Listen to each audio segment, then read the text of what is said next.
নমস্কার বন্ধুরা, সবুজে ভরা বাংলায় আপনাদের প্রত্যেককে স্বাগত জানাই। আশা করি আপনারা সকলে খুব ভালো আছেন ও সুস্থ আছেন এবং ভগবানের কাছে প্রার্থনা করি সারা জীবন আপনারা খুব ভালো থাকুন এবং সুস্থ থাকুন। আগামীকাল আমাদের বাংলায় দোলযাত্রার শুরু, তাই দোলযাত্রার জন্য সবাইকে সবুজে ভরা বাংলার পক্ষ থেকে শুভেচ্ছা ও অগ্রিম অভিনন্দন জানিয়ে রাখলাম। আপনাদের এই উৎসব খুব ভালো কাটুক, খুব মহা আনন্দে আপনারা দোলযাত্রা উদযাপন করুন। ভগবানের কাছে এই প্রার্থনা করে আজকে আমি আমার ভিডিও শুরু করছি।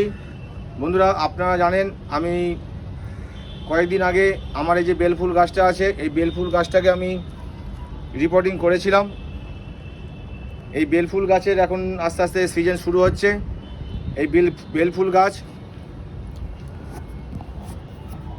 গাছে এখন আমাদের এই গরম থেকে আস্তে আস্তে শুরু হবে, বর্ষাকাল পর্যন্ত এই গাছের আমরা ফুল পাবো।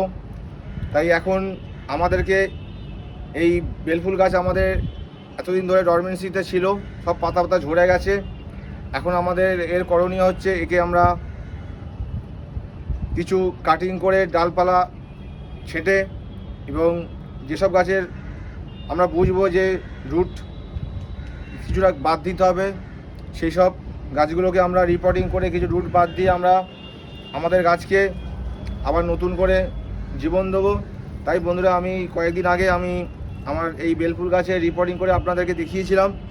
আপনারা সবাই আমাকে দুহাত ভরে সেই ভিডিওতে আশীর্বাদ করেছিলেন। আজকে আমি এই বেলফুল গাছটারই আরেকটা নতুন গাছটার জন্য এখন আমাদের এই গাছটাকে কি করণীয়, যে রুটগুলো আমরা কেটে ফেলেছিলাম সেই রুটগুলোকে আমরা গাছে আবার কি করে আনবো, নতুন নতুন রুট। সেই রুটগুলো যখন আসবে তখন আমাদের গাছগুলো কিন্তু আবার খুব সুন্দরভাবে আবার শাখা পোশাখা মেলে ধরবে এবং যত বেশি আমাদের গাছে শাখা পোশাখা আসবে তত গাছে আমরা কুড়ি পাবো এবং কুড়ি থাকলে সেই গাছে আমরা তত বেশি ফুল পাবো। তাই বন্ধুরা, আমরা এই গাছের রুটগুলোকে আমরা ভালো রাখতে গেলে আমাদেরকে বা রুটগুলোকে আবার নতুন করে আনতে গেলে আমাদের এখন কী করণীয় আপনারা সবাই জানেন। রুটের জন্য আমাদেরকে শিকড় আনার জন্য আমাদেরকে কিছু কিছু পদ্ধতি অবলম্বন করতে হয়, আমরা সবাই সেটা করি।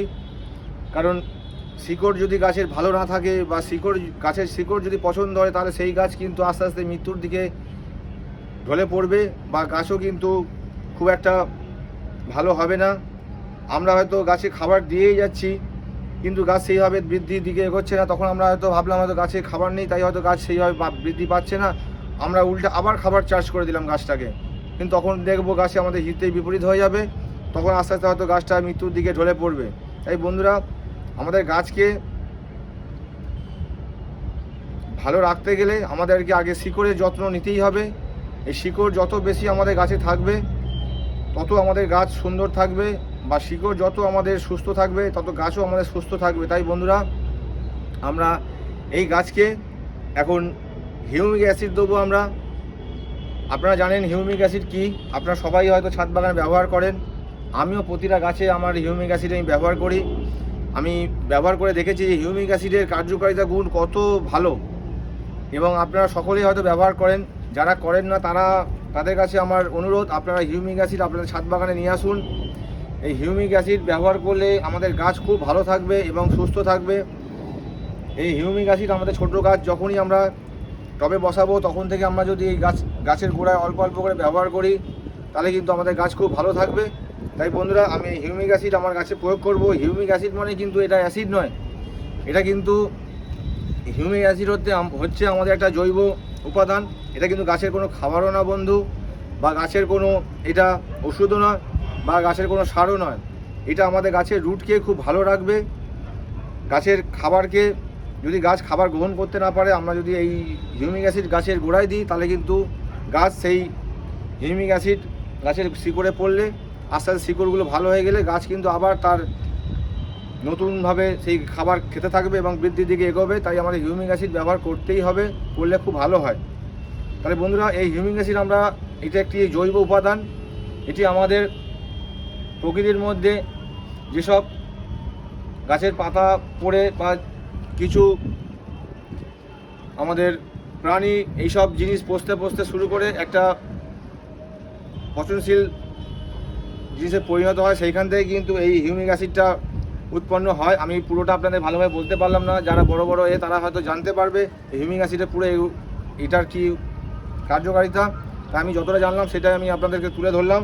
এবং হিউমিক অ্যাসিড আমি আগে যখন গাছে দিতাম না, তখন কিন্তু আমার গাছ খুব, গোলাপ গাছ প্রচুর আমার মারা গেছিলো। তাই এখন গোলাপ গাছে আমি প্রতিনিয়ত 5 দিন অন্তর হিউমিক অ্যাসিড দিই, কিন্তু গাছ খুব সুন্দর আছে। আমি বলতে পারি হিউমিক অ্যাসিডের কার্যকারিতা গুণ খুব ভালো। তাই বন্ধুরা চলুন, এই বেলফুল গাছটাকে আমি হিউমিক অ্যাসিড দেবো। এই হিউমিক অ্যাসিড আমি আপনাদেরকে দেখিয়েছিলাম যে 3টে ফরম্যাটে হিউমিক অ্যাসিড পাওয়া যায়।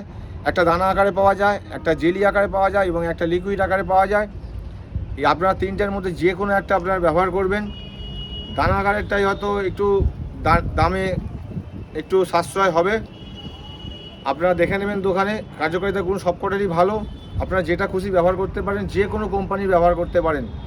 তাই বন্ধুরা আমি এটা ব্যবহার করছি এবং আমি 1 লিটার জল নিচ্ছি এই হিউমিক অ্যাসিডের জন্য। আমার এই বোতলে 1 লিটার জল আছে এবং আমি এই হিউমিক অ্যাসিড নিচ্ছি। বন্ধুরা দেখুন, আমি এই গাছের মধ্যে অনেক কিন্তু ছোটো ছোটো ব্রাঞ্চ ছেড়েছে। আপনারা দেখুন বন্ধুরা, দেখিয়ে দিচ্ছি আমি।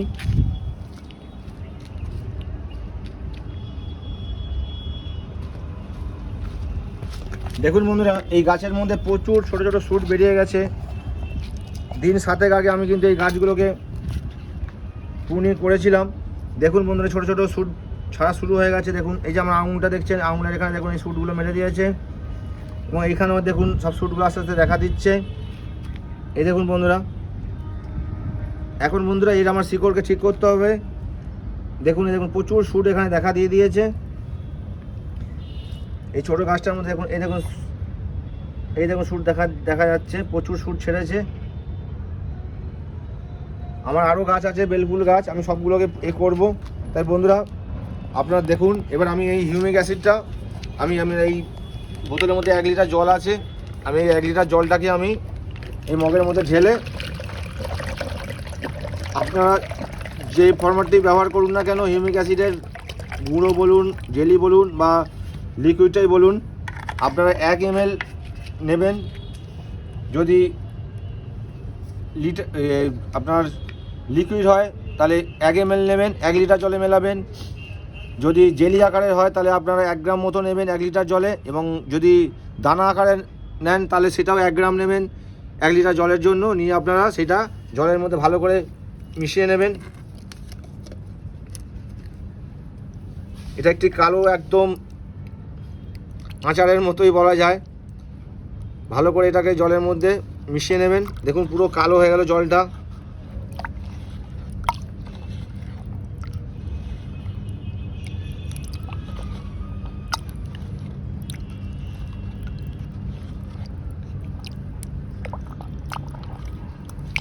দেখুন বন্ধুরা, আমি এটা মিলিয়ে ফেললাম। এবার আমি এটাকে আস্তে আস্তে করে এই টবের ভেতরে দিয়ে দেবো। খুব সুন্দরভাবে এর রুটের চলে যাবে এবং রুটগুলোকে খুব সুন্দরভাবে আস্তে আস্তে নতুন রুট আনতে সাহায্য করবে। দেখুন বন্ধুরা, আমি 1 লিটার জল পুরো টবটার ভেতরে ঢেলে দিই। দেখুন পুরো কালো জলটা। আপনারা নিয়মিত কয়েকদিন আগে এরকমভাবে এই জলগুলো দেবেন, তাহলে কিন্তু নতুন নতুন শিকড় এসে গাছটা কিন্তু খুব সুন্দরভাবে বৃদ্ধি পেয়ে যাবে কয়েকদিনের ভেতরেই। দেখুন বন্ধুরা, আমি দিয়ে দিলাম আস্তে আস্তে গাছের শিকড়ে চলে যাবে জলগুলো। তারপর আমি আস্তে আস্তে এই গাছগুলোর কীভাবে আরও পরপর ট্রিটমেন্ট করতে হবে আমি আপনাদেরকে জানাবো। এরপর একদিন আমি একটা মাল্টিভিটামিন এই গাছে প্রয়োগ করব, সেটাও আমি আপনাদের সামনে ভিডিও আনবো বন্ধুরা। এরপরে আমি সেটারও ভিডিও ছাড়বো, পরপর আমি দেখতে থাকুন আপনারা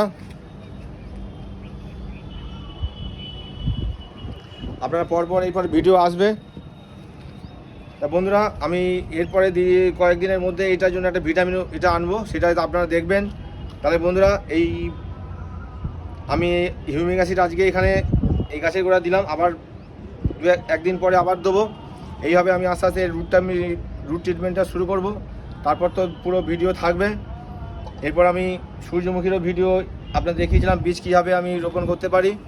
আবার আমি পরপর দিতে থাকবো, ভিডিও সূর্যমুখীরও থাকবে। তারপরে পম্পনের আমাদের মাদার গাছগুলোকে আমার প্রুনিং করা হয়ে গেছে, প্রুনিং করে দিয়েছি। এরপর আস্তে আস্তে সেখান থেকেও শ্যুট বেরোচ্ছে, পম্পন গাছেরও ভিডিও আনবো। তারপরে পিটুনিয়া গাছের তো ভিডিও চলছে, এরপরে আমি আবার পিটুনিয়া দেখাবো যে আপনাদের কী হারে আমার গাছে ফুল আসছে। তাহলে বন্ধুরা আজকের মতো তাহলে আমি ভিডিও শেষ করছি। আপনারা সবাই ভালো থাকবেন, আপনারা সবাই এখন গাছ করুন, এই সূর্যমুখী গাছ করুন। সূর্যমুখী গাছ কিন্তু এই সময় খুব ভালো হবে। সূর্যমুখী গাছে আপনারা বীজ লাগাতে পারেন, বীজ কিনে নিয়ে এসে লাগান, সেটাই ভালো হবে। চারাও লাগাতে পারেন আপনারা। তাহলে বন্ধু আপনারা এই সময় বেলফুল গাছ যাদের আপনাদের আছে, যদি গাছগুলোকে রিপোর্টিং না করে থাকেন রিপোর্টিং করুন। যাদের রিপোর্টিং করার প্রয়োজন নেই তাদের ডালপাল ছেড়ে আপনারা গাছগুলোকে ট্রিটমেন্ট শুরু করুন, কিন্তু এখন থেকে না করলে কিন্তু দেরি হয়ে যাবে। তাহলে বন্ধুরা আজকের মতো ভিডিওটা এখানে শেষ করি। যদি আপনাদের আজকের ভিডিও ভালো লেগে থাকে তাহলে দয়া করে একটা লাইক করে দেবেন। আর যে সকল বন্ধুরা আজকে আমার নতুন ভিডিও দেখছেন তাদেরকে করজোড়ে আমার অনুরোধ, আপনারা আমার চ্যানেলটাকে সাবস্ক্রাইব করে পাশে থাকা বেল আইকনটাকে প্রেস করে দেবেন, যাতে আমি যখনই কোনো ভিডিও আপলোড করব আপনার কাছে সর্বপ্রথম নোটিফিকেশান যায় আর আপনি দেখতে পারবেন। এবং গার্ডেনিং সংক্রান্ত কোনো সমস্যা হলে আপনারা কমেন্টের মাধ্যমে আমাকে জানাবেন, আমি 100% নির্ভুল উত্তর দেওয়ার চেষ্টা করব। আমি যতটুকু জানি আমি ততটুকুই আপনাদের সামনে তুলে ধরবো। তাই বন্ধুরা আপনারা আমার চ্যানেলটাকে দেখুন এবং সবাইকে দেখার জন্য অনুরোধ করুন। যদি গাছ সবাই করে আমাদের এইটাই লাভ হবে যে গাছ করলে আমাদেরকে প্রকৃতির ভারসাম্য আমরা ফিরে পাবো আবার আগের মতোই। এখন আপনারা সবাই জানেন আস্তে আস্তে গাছ অনেক কমে যাচ্ছে, তাই আমরা সেই হারে আমরা আমাদেরকে সেই গাছের সমতুল্য আমরা গাছ বসাতে পারছি না। তাই আমরা যদি প্রত্যেকে ছাদ বাগানে আমাদের 2-4টে করে গাছ বসাতে পারি তাহলে হয়তো কিছুটা আমরা সেই জায়গাটা পূরণ করতে পারবো, ঘাটতিটা মেটাতে পারবো। তাই বন্ধুরা আপনাদের কাছে অনুরোধ, আপনারা সবাই প্রচুর প্রচুর গাছ করুন এবং আপনাদের পরিবেশের সবাইকে আপনাদের পরিজনদের গাছ করতে উৎসাহ দিন। আজকের মতো বিদায় নিচ্ছি, আপনারা সবাই ভালো থাকবেন, সুস্থ থাকবেন, সবাই খুব খুব ভালোভাবে কালকে আপনারা দোল উদযাপন করুন। আপনারা সবাই রঙের উৎসবে মেতে থাকুন এই কামনা করি, কিন্তু চোখ বাঁচিয়ে এবং অপরের দিকেও খেয়াল রাখবেন, তাদের যেন কোনো রকম ক্ষতি না হয়। এবং আরেকটা অনুরোধ বন্ধুরা আপনাদেরকে সবাইকে করজোড়ে অনুরোধ করছি, আমাদের গৃহপালিত যেসব পশুরা রয়েছে রাস্তাঘাটে বিড়াল কুকুর বলুন, তাদেরকে কিন্তু রং মাখাবেন না, কারণ এই রং কিছু বিষাক্তও থাকে, তাদের কিন্তু ক্ষতি হতে পারে বন্ধুরা। তাই আপনাদের কাছে করজোড়ে অনুরোধ, আপনারা তো দেবেনই না আপনারা আমি জানি, কিন্তু যারা যারা দেবে তাদেরকে আপনারা বারণ করবেন যাতে তাদের কোনো ক্ষতি না হয়, কারণ তারাও আমাদের পরিবেশের সঙ্গে তারাও আমাদের সঙ্গে মিলিতভাবে থাকে, তাই তাদের ক্ষতি হলে আমাদের কিন্তু কষ্ট হবে। তাই বন্ধুরা এইটাই আমার অনুরোধ রইল, কালকে আপনারা সবাই ভাবে